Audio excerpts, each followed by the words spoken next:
There is an exhaustion that sleep cannot cure, a quiet sense of disconnection that grows, paradoxically, when surrounded by the very people meant to be our comfort. We search for a reason, a tangible wound, a clear antagonist, but the surface of our lives remains deceptively calm, making us question our own sanity. Still, the psyche, the ultimate honest scorekeeper of our existence, knows. It registers a silent alarm, not with sirens, but with a dull, persistent ache in the soul, a feeling of being diminished, eroded, as if our very essence is being siphoned away, not by a single dramatic blow, but by 1,000 tiny, imperceptible interactions. This is the language of the soul in distress, a language we've been taught to ignore. Carl Jung dedicated his life to mapping the unseen world of the psyche. He understood that our most profound battles are not fought on battlefield, but in the quiet internal spaces of our relationships. It is here that we are either nourished or poisoned. The greatest threats to our individuation, our sacred journey to becoming whole, often come disguised as love, wrapped in the familiarity of family and friendship. This is a slow, creeping toxicity, a spiritual poison we are conditioned to rationalize, to endure, to accept as normal. But the body and soul refuse to lie. When the mind creates excuses, the body keeps score, speaking its truth through chronic fatigue, sudden anxiety, and a deep, inexplicable sadness. Today, we learn to translate this forbidden language. We will uncover the 7 signs of this emotional poison, not as a list of accusations to be hurled at others, but as a diagnostic tool for the self, reinterpreted through the deep wisdom of Jungian psychology. This is not a call to war, but a call to awareness.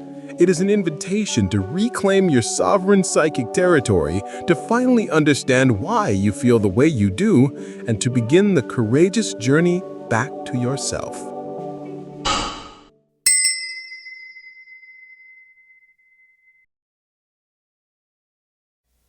The first sign is a poison administered in microdoses. It often feels like a subtle correction, a gentle gaslighting that makes you question your own perception. You share a feeling, an authentic piece of your inner world, and it is met not with curiosity, but with a calm, rational verdict. Oh, come on, you're overreacting. That's not what happened. You're just being too sensitive. To understand the devastating power of this, we must first understand one of Jung's core concepts, the shadow. The shadow is the vast, unconscious container where we hide everything we deem unacceptable about ourselves. It is formed in childhood, built from every trait for which we were shamed or punished. Our anger, our vulnerability, our wildness, our sensitivity. Confronting this inner darkness is the most difficult work a human can do.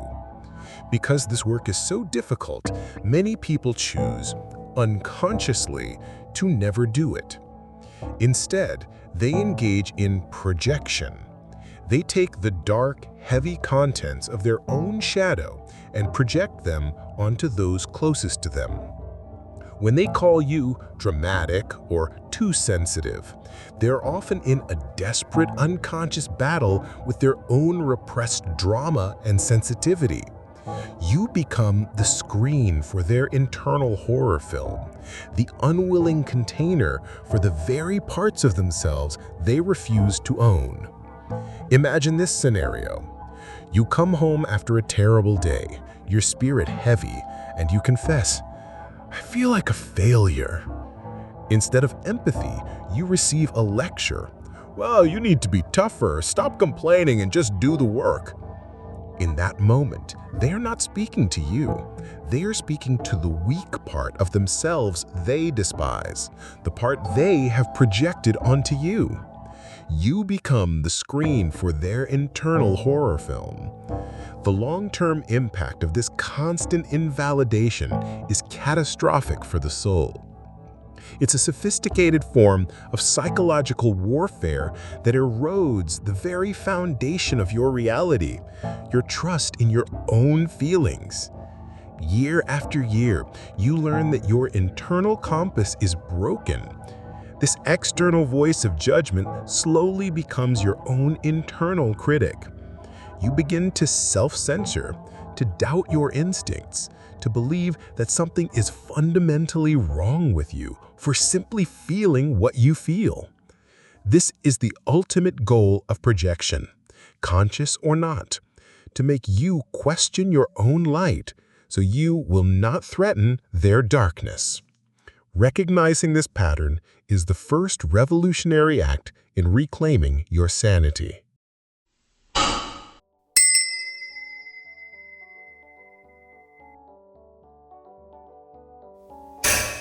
Healthy connection is a sacred, reciprocal exchange of energy. Jung called this psychic energy libido, not just sexual energy, but the total life force that fuels our creativity, our growth, and our will to live. It flows between people like water, nourishing both. But some relationships are not built on exchange. They are built on extraction. You find yourself on a one-way bridge.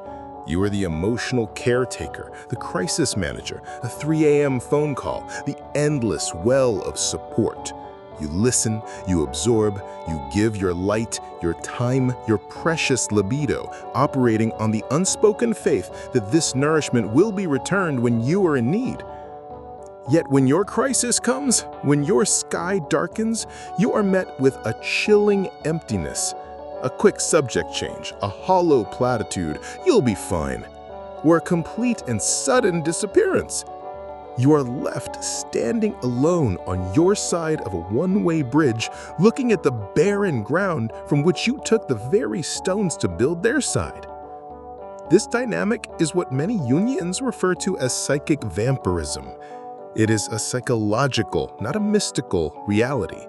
It describes a relationship with an individual who, disconnected from their own inner source of energy, their connection to the self, unconsciously latches on to the psychic vitality of others. They are not necessarily evil.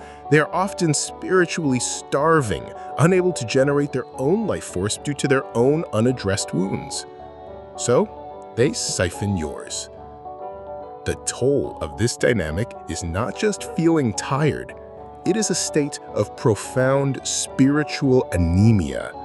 The constant, unreciprocated outflow is a hemorrhage of the soul. It is why you feel a bone-deep exhaustion that has no physical cause. It is why your own creative projects, your own dreams, feel impossibly heavy to even begin. You have no fuel left in the tank. Your psyche screams its protest against being treated not as a soul to be related to, but as utility to be used. This feeling of utterly drained and hollowed out is a sacred signal. It is your soul informing you that your life force is being used to fuel someone else's journey, leaving your own sacred path overgrown and untraveled.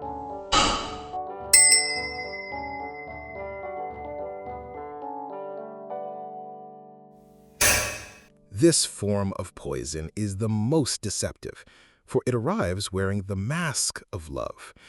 It is control that calls itself care, possession that calls itself protection. It's the loving advice that consistently steers you away from your own authentic ambitions toward a path that is smaller, safer, and more convenient for them. To understand its power, we must look to the language of archetypes. Archetypes are universal, primordial patterns in the human psyche. One of the most powerful is the Great Mother. In her positive form, she is the nurturer, the creator, the source of unconditional love. But every light has a shadow, and her negative form is the Devouring Mother, the archetype of control, suffocation, and the refusal to allow separation. This archetypal energy can possess a parent, a partner, or even a friend, often without their conscious knowledge. They genuinely believe they are acting out of love. Think of the parent who, upon hearing their child's dream to move to a new city for a career, says, "But why would you leave? We'd be so lonely. It's not safe out there. Stay here with us." The emotional blackmail is disguised as affection. The fear of their own abandonment is projected as concern for your safety. They are weaving a gilded cage out of their own needs, and love is the name they give the golden bars. This dynamic's purpose is to keep the other person in a state of psychic dependency, never allowing them to fully grow up and become their own person. Living within this gilded cage is devastating for the journey of individuation.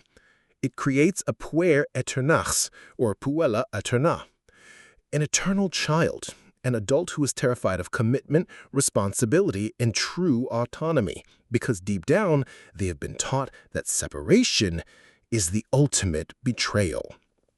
The soul, sensing this fundamental threat to its freedom, reacts with symptoms of captivity, profound anxiety, a paralyzing inability to make decisions, and a deep-seated simmering rage that has no clear target because you cannot hate the one who loves you. You are not fighting a person. You are fighting a powerful, ancient archetypal pattern that is working through them, a pattern whose all purpose is to prevent you from ever leaving the cage and becoming the hero of your own life.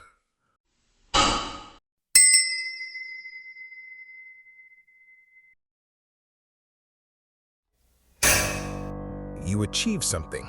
You overcome an obstacle, receive a promotion, lose the weight, or simply experience a moment of pure, unadulterated joy. It is a harvest from the seeds of your effort. You turn to share this bounty with someone you trust, and the reaction is unsettling. It might be praise so faint it feels like an insult. It might be a swift change of subject to their own problems. Or it might be a subtle comment designed to poke a tiny hole in your happiness. That's great, but are you sure you're ready for that? Enjoy it while it lasts. Your victory, instead of being celebrated, is subtly diminished, questioned, or treated as a worrisome anomaly. This is the venom of the other person's shadow reacting to your light. Carl Jung taught that the shadow contains not only our darkness, but also our bright shadow, our unrealized potential, our dormant gold. When you succeed, your light acts as a powerful, painful mirror. It illuminates their own stagnation, their own fears, the parts of their life they have neglected, the gold they have failed to mine. This psychic pain is often unbearable. Unable to confront this truth within themselves, their unconscious reacts with envy. It's an instinctive, often unconscious attempt to cut down the tall poppy, to pull you back into the shadows with them, to level the playing field so they do not have to face their own inadequacies. This is a devastating betrayal because it teaches your soul a terrible lesson. Your growth is a threat. Your success will be punished with the withdrawal of love and connection. Over time, this can cultivate a chronic fear of success. You learn to play small. You dim your own light to make others comfortable. You might even begin to sabotage your own efforts to avoid the painful reaction of those around you. You start hiding your joy, celebrating your wins in silence. This creates a profound loneliness at the very moments that should be filled with shared celebration. It is a slow poison that convinces you that the price of belonging is to never, ever outshine anyone.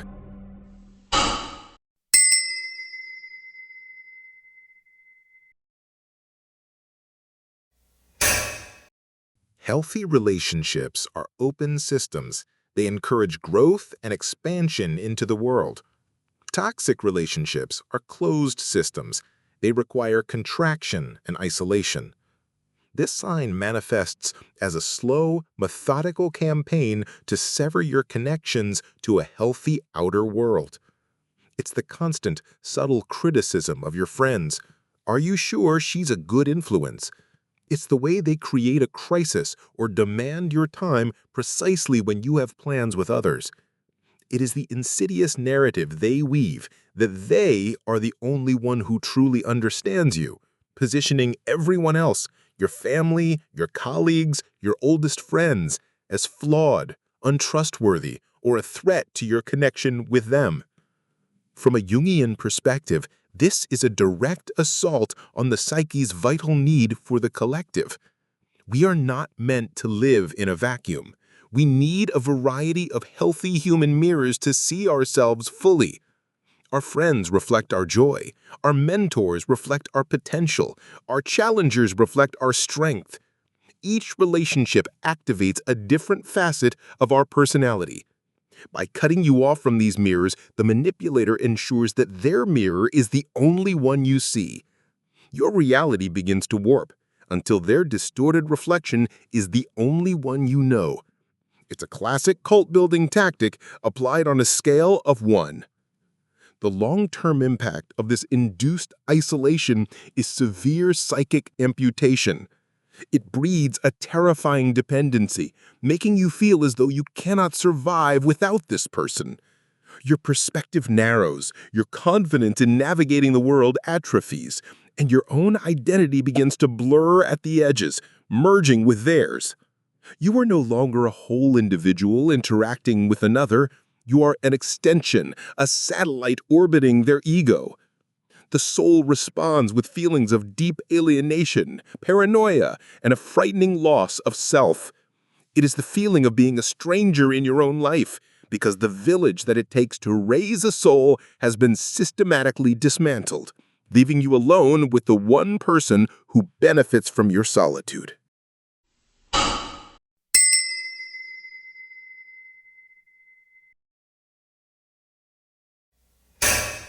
Do you feel as if you are constantly on trial, living with a judge who scrutinizes your every word, motive, and action, and always finds you wanting? This is the exhausting experience of being in a relationship with someone who has become trapped within a rigid, brittle persona. For Jung, the persona is the social mask we wear, the curated version of ourselves we present to the world. A healthy persona is necessary, like clothing. It is flexible and appropriate to the situation. A toxic persona, however, is a suit of armor that has rusted shut. The person inside has fused so completely with their mask, the mask of the logical one, the good victim, the righteous one, or the perfect parent, that they have lost all connection to their authentic, complex, and messy human self. Because they are so terrified of their own inner complexity, they cannot tolerate it in you. Your humanity becomes a threat to their armor.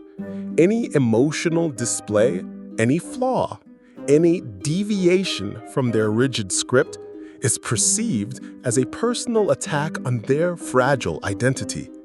Therefore, you are subjected to constant judgment and a silent, suffocating competition you never signed up for. Your unspoken role is to be the flawless, predictable character that validates their persona at all costs. For example, if their persona is the rational one, your feelings will always be dismissed as illogical. If their persona is the victim, any problem you have will be dwarfed by their own epic suffering. Living under this psychological tyranny is soul-crushing. It forces you to build a defensive persona of your own, killing your spontaneity, your creativity, and your authenticity. You start to live life as if you are constantly walking on eggshells, editing your thoughts before they are even spoken. This is not a relationship. It is a performance in an unwinnable play. The psychic toll is immense. The soul, which craves authentic expression, begins to suffocate under the weight of this relentless performance, leading to a state of chronic anxiety and the feeling that you will never, ever be good enough.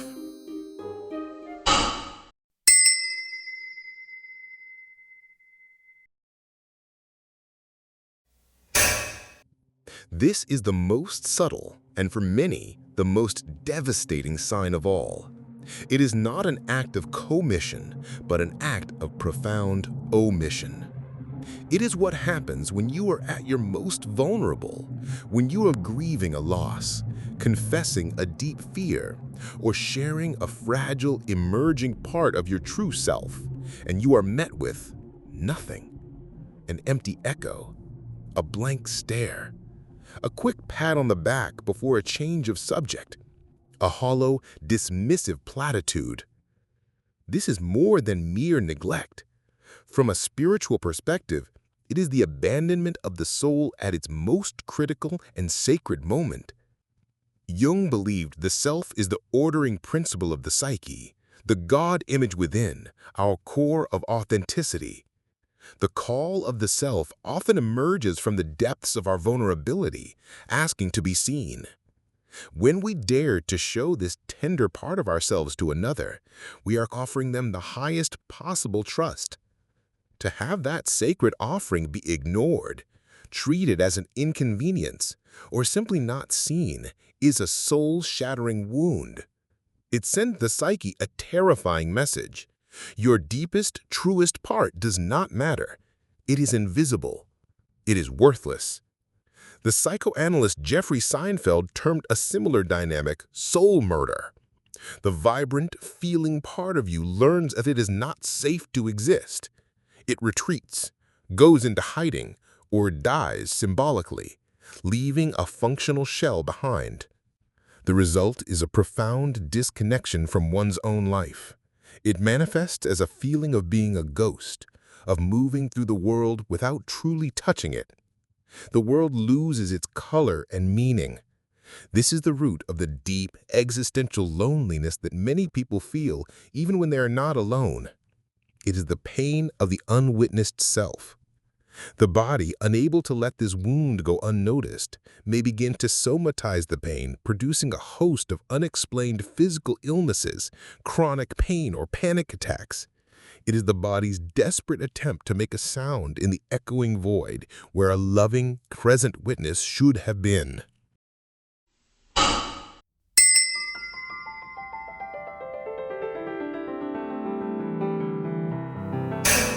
To recognize these signs in your life is not a call to cast blame or to label others as irredeemable monsters.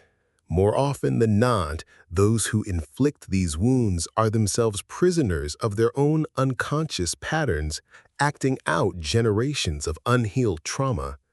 Rather, seeing these patterns clearly is a profound act of radical self-love.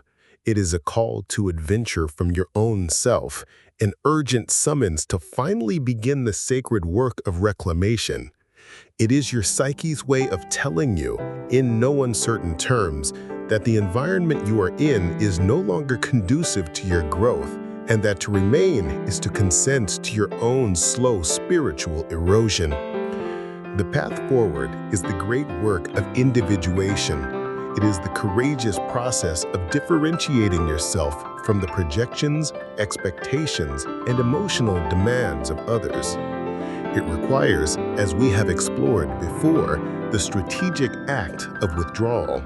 It demands the conscious setting of boundaries, not as walls of anger, but as the sacred perimeters of your own soul. And above all, it demands a fierce, unwavering commitment to listening to your own inner voice. It means accepting the difficult truth that any relationship that requires you to shrink, to silence your soul, or to carry the unbearable weight of another's unlived life is not a relationship, but a cage. Acknowledging this is painful, but it is the necessary cleansing pain that precedes a genuine rebirth.